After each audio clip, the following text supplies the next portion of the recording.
जय श्री कृष्णा साथियों। आइए सुनते हैं भगवत गीता के 13वें अध्याय के 12वें श्लोक में भगवान क्या कहते हैं। जो ज्ञेय पूर्वोक्त ज्ञान से जानने योग्य है, उस परमात्मा तत्व को मैं अच्छी तरह से कहूँगा, जिसको जानकर मनुष्य अमरता का अनुभव कर लेता है। वह ज्ञेय तत्व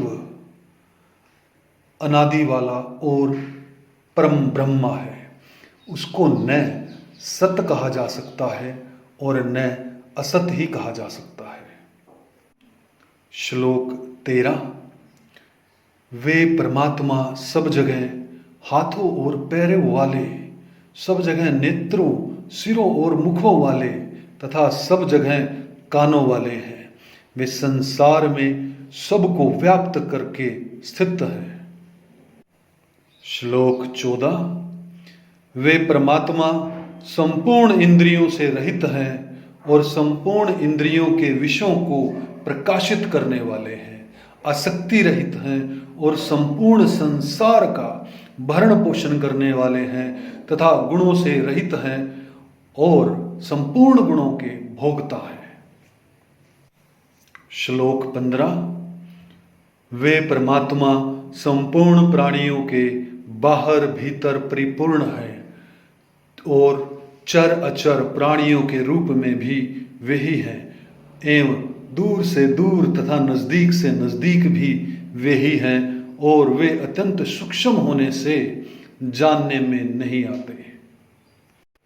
श्लोक 16। वे परमात्मा स्वयं विभाग रहित होते हुए भी संपूर्ण प्राणियों में विभक्त की तरह स्थित हैं और वे जानने योग्य परमात्मा ही संपूर्ण प्राणियों को उत्पन्न करने वाले तथा उनका भरण पोषण करने वाले तथा संहार करने वाले हैं।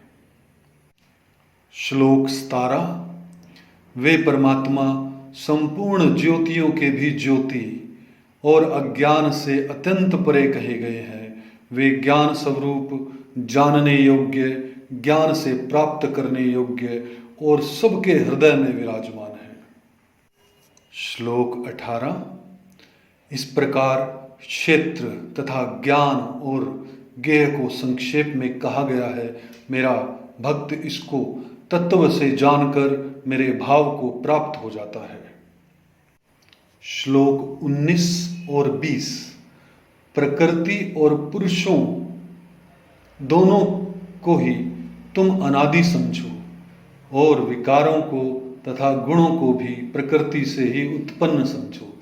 कार्य और कर्ण के द्वारा होने वाली क्रियाओं को उत्पन्न करने में प्रकृति हेतु कही जाती है और सुख दुखों के भोक्तापन में पुरुष हेतु कहा जाता है। श्लोक 21। प्रकृति में स्थित पुरुष जीव ही प्रकृति जन्य गुणों का भोक्ता बनता है और गुणों का संग ही इसके ऊंच नीच योनियों में जन्म लेने का कारण बनता है। श्लोक 22।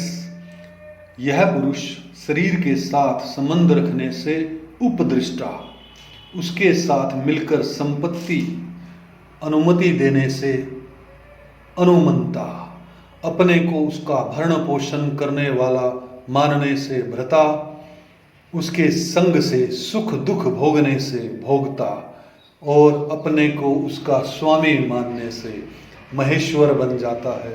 परंतु स्वरूप से यह पुरुष परमात्मा इस नाम से कहा जाता है। यह इस देह में रहता हुआ भी देह से पर स्वरथा संबंध रहित ही है। श्लोक 23।